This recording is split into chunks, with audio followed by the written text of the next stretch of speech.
Senate has resolved to confer the degree of Doctor of Civil Law honoris causa upon Thomas Caulker.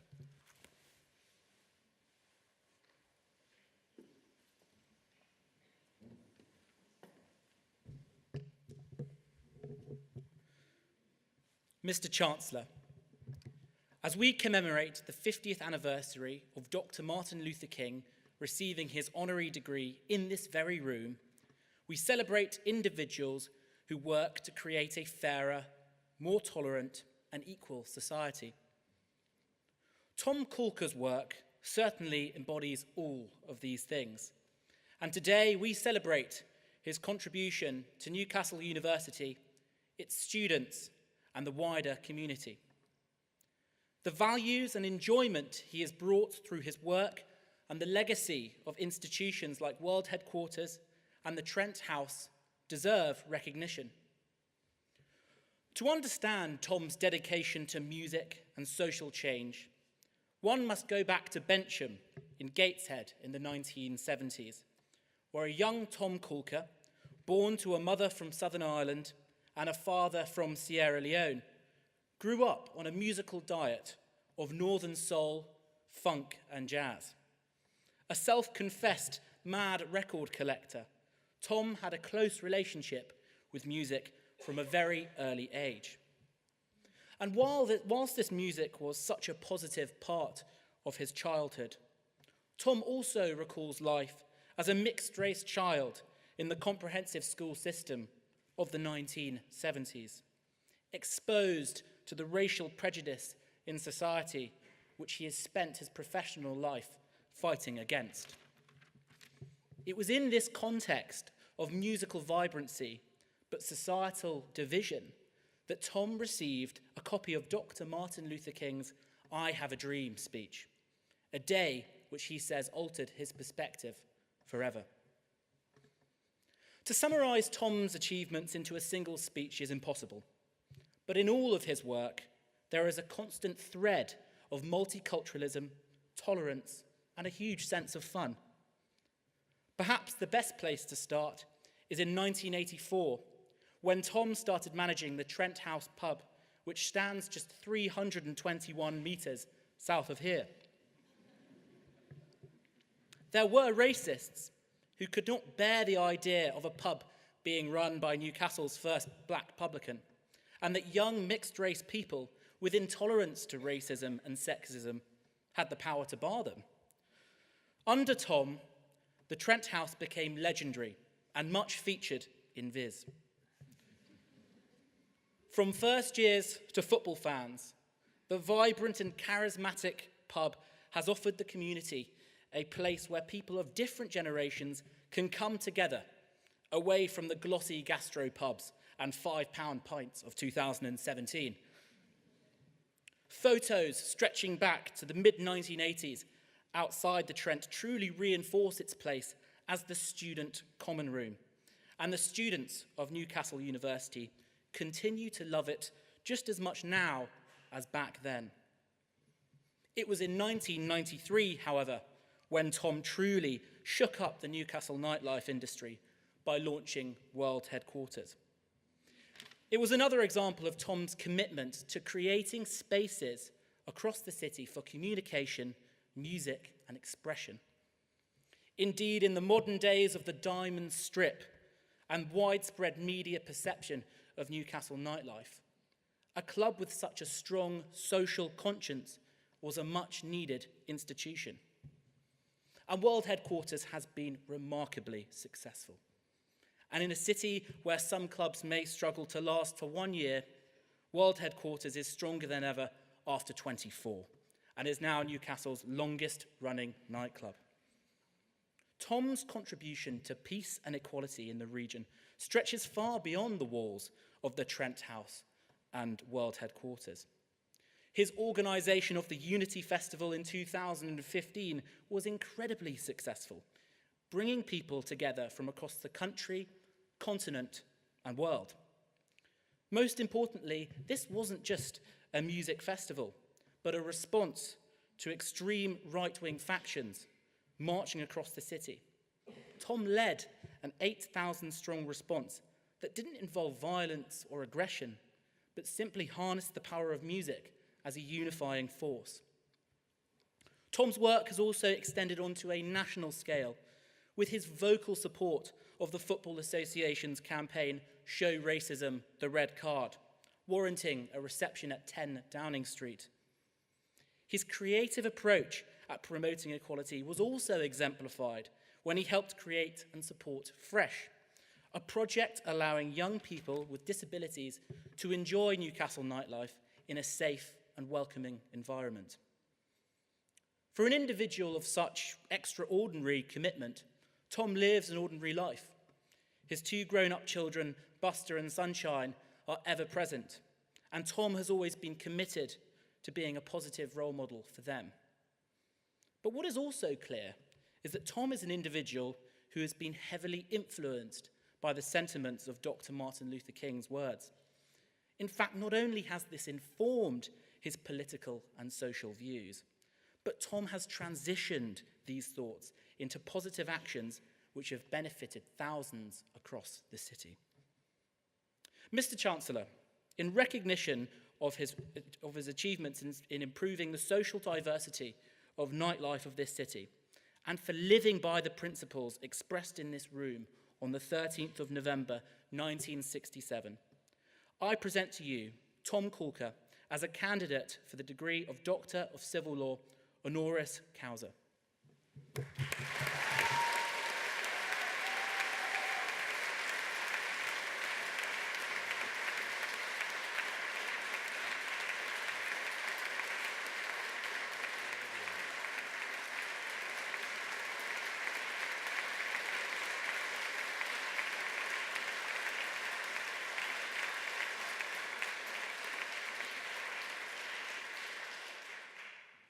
By the authority of the University, I confer upon you the degree of Doctor of Civil Law, honoris causa. Congratulations. Thank you.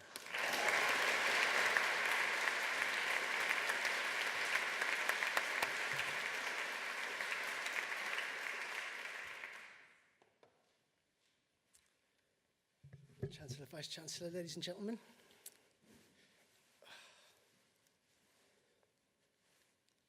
Well, what a surprise. What a surprise. If you could prove to me right now that Santa was actually real, I honestly wouldn't be any more surprised than I am by all this. This is up there with the most surreal and amazing experiences I've ever had in my life. I'd like to dedicate my appearance here to the memory of my mother, Dorothy Caulker. That Newcastle, my hometown university, which all those years ago gave the doctorate to Martin Luther King, should seek to honour me in a similar way. It's right up there, and I'd like to offer a big thank you for noticing what I and my crew get up to and for taking the decision to formally recognise it here today.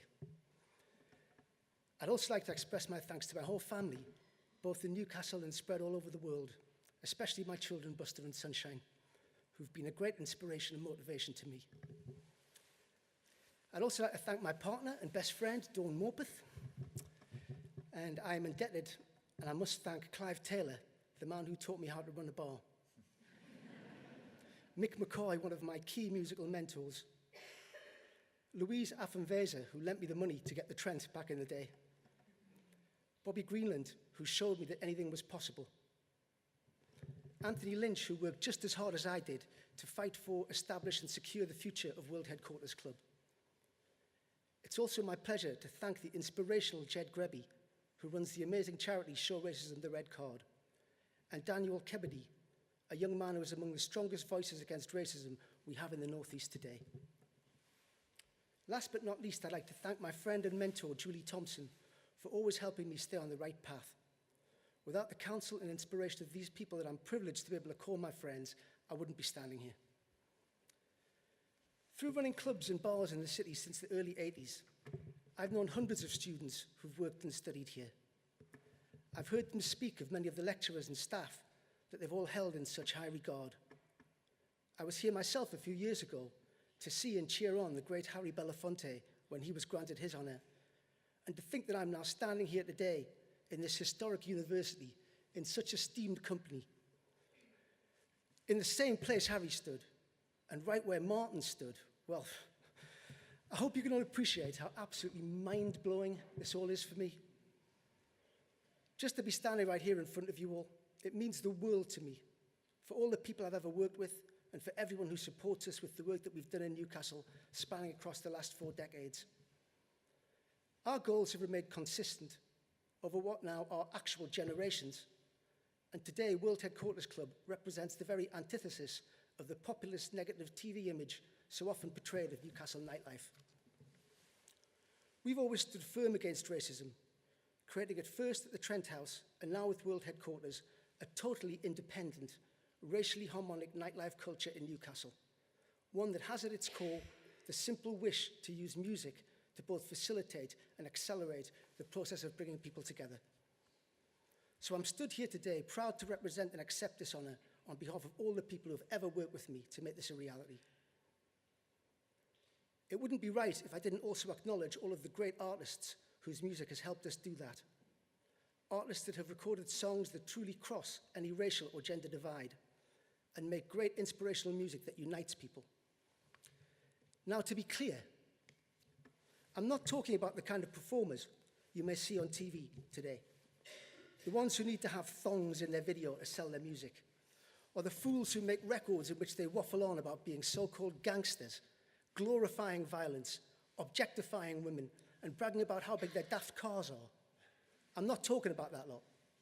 I'm talking about inspirational artists like Nina Simone, Curtis Mayfield, Gil Scott-Heron, Bob Marley, Aretha Franklin, Joni Mitchell, Public Enemy, and Bobby Womack. These are just some of the artists who have represented not just black people, but all people, giving us a voice of unity. And in doing so, they've moved music, art, and culture forward, raising and increasing people's understanding of struggle, self-belief, femininity, pride, masculinity, emotional intelligence, and real love.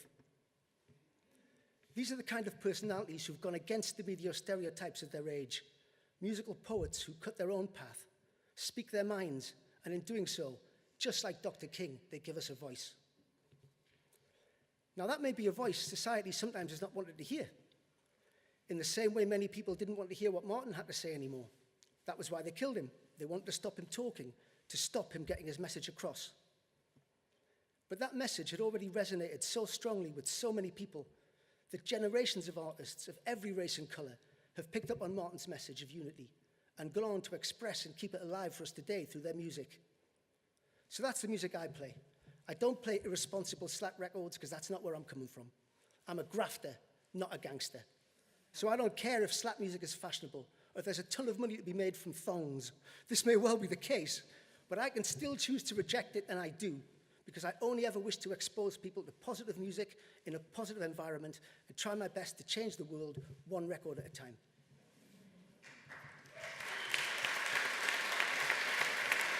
Please.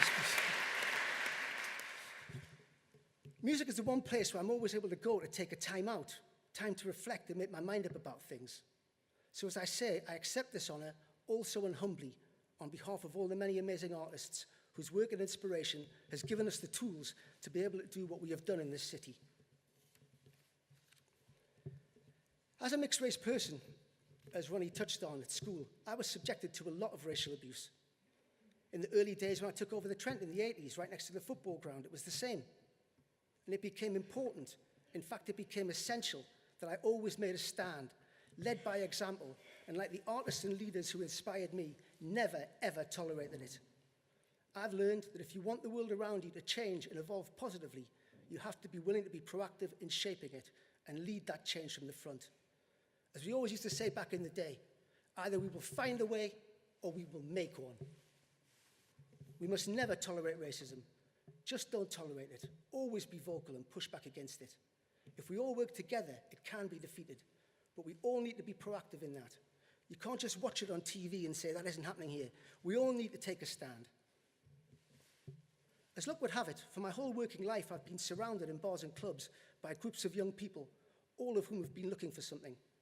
They're looking for something to stand for, and the youthful idealism of my co-workers has always been a great inspiration to me over the years.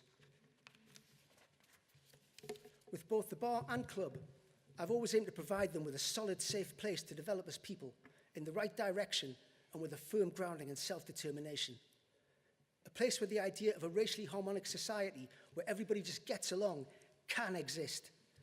And the values that they hear in all those great positive soul records can be made real and go on to be the values that they live by. Now, I've always been someone who likes to set my own agenda, and I have my own thoughts on how things should be done, which mirror what I think is right. When I play records in the club every weekend, I immerse myself in music, and I'm able to do a lot of thinking, and I gather those thoughts. I reflect a lot, and I consider the lyrics of the songs I'm listening to, thinking, even fantasizing about the people who made them and their context. I can relate to their experiences of struggle, and I can empathize with them and learn from their hope, positivity, and desire for a better, more united world. So I keep pretty choosy about what I will allow in my head.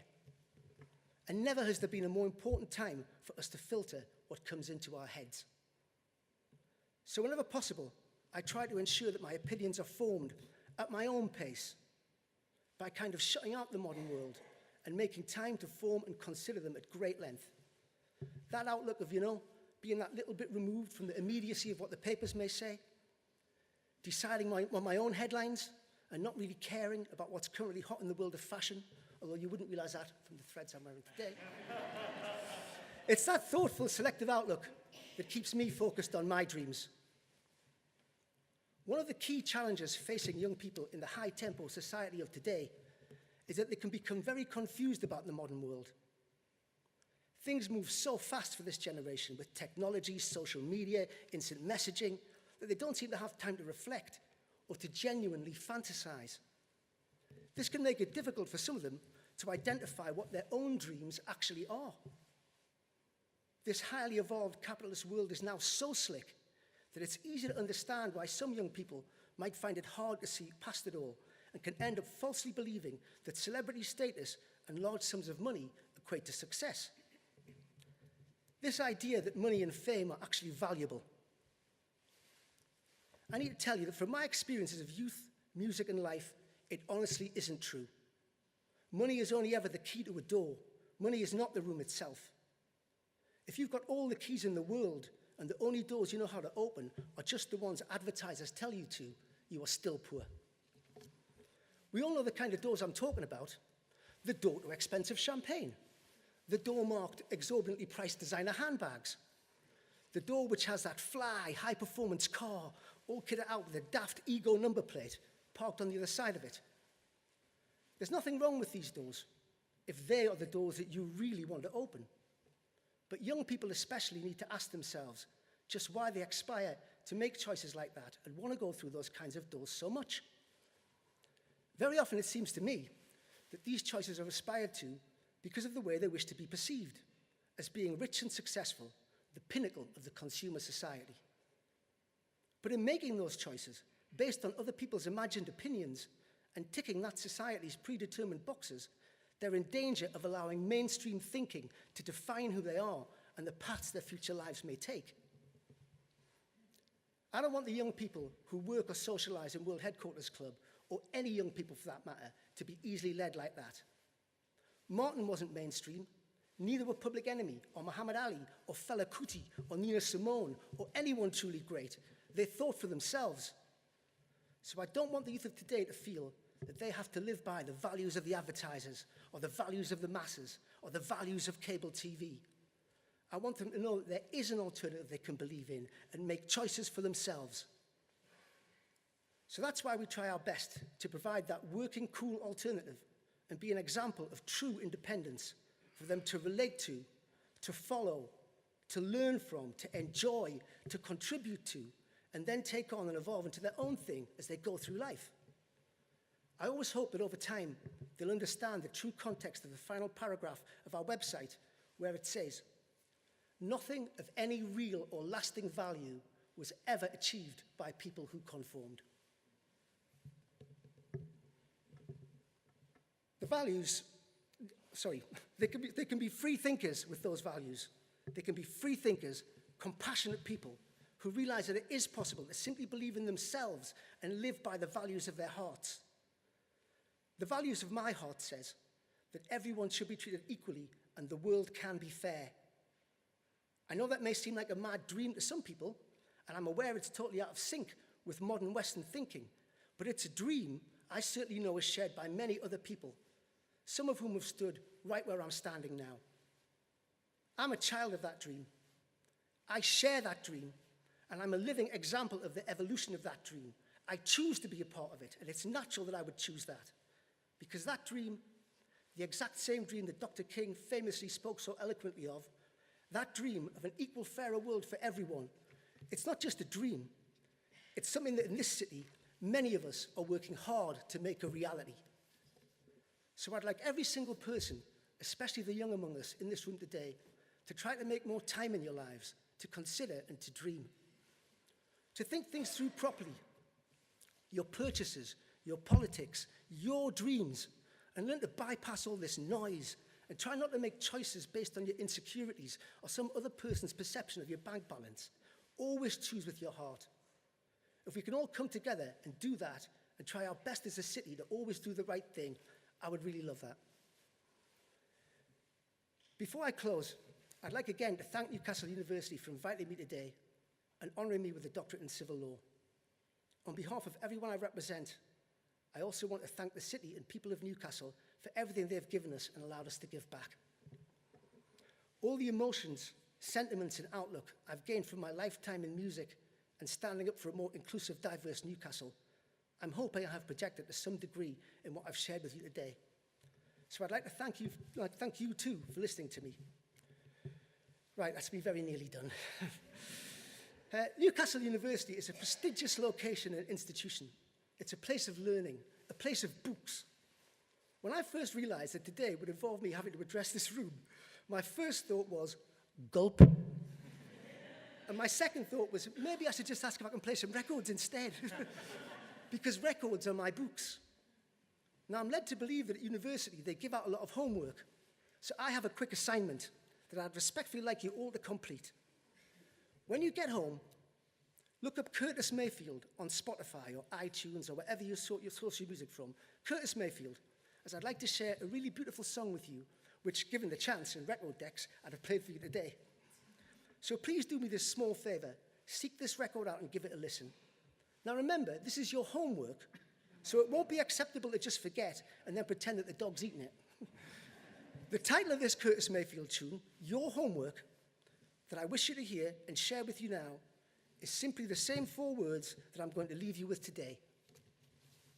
Keep on keeping on. Thank you.